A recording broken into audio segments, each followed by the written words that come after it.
What up, my dudes? Welcome back to the channel. Today I'm going to be showing you how to make a delicious gluten-free focaccia from scratch. It's really simple to make, and I'm even going to show you how to do some art with it too. So it's a little bit of fun.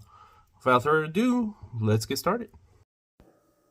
For this recipe, I'm using a fancy Italian gluten-free flour that I can't pronounce, so I'm just going to write that in the description below. You're just going to have to find it. And I'm also going to use some water that I heat up to 100 to 110 degrees and add my yeast. Now we're doing a ratio of 95% hydration, meaning for every full amount of flour I use, 95% of that weight is going to be water. We're doing all this in grams. We're going to be using 2.5% of salt, 5% of oil, and 2% of yeast.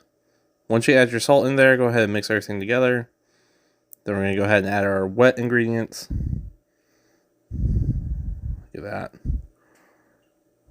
And then it's going to be a big clumpy mess. Now we're just going to grab some bread hook attachments on a hand mixer. You can do this by hand and hand knead it, but this is much simpler. This is going to be a very wet dough, and it is going to be a little hard to work with. Next, go ahead and pour some olive oil on top. It's going to keep it from sticking on your hand so bad, and we're just going to turn and scoop it to make sure that we get everything off the bottom and that there's no clumps in our dough. And once you've kind of turned and scooped it a couple times, you should be done. Go ahead, pat it down, and throw some saran wrap on top, or some plastic wrap. Then we're going to go ahead and let this proof for an hour until it's double in size or even larger. Take the top off. Then we're going to pull out our baking sheet or tray traditionally. I only had this clear pan, so that's what I'm using. Oil it down with some olive oil all over. And then go ahead and pull out your dough. And just try to gently spread it out for a second proof.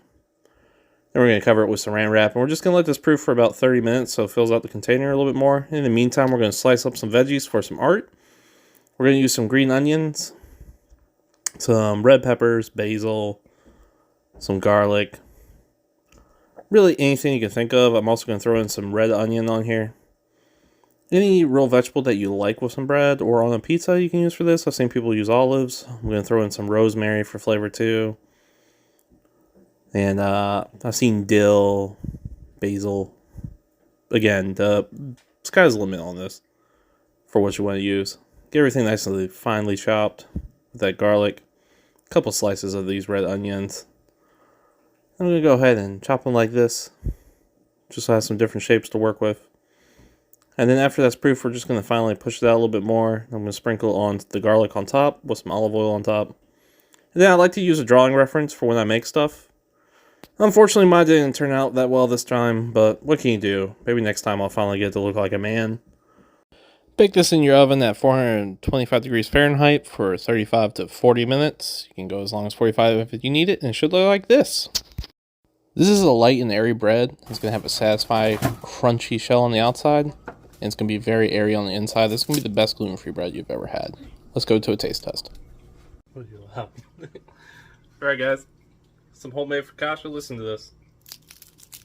Hear that crunchiness? Oh, it's so soft.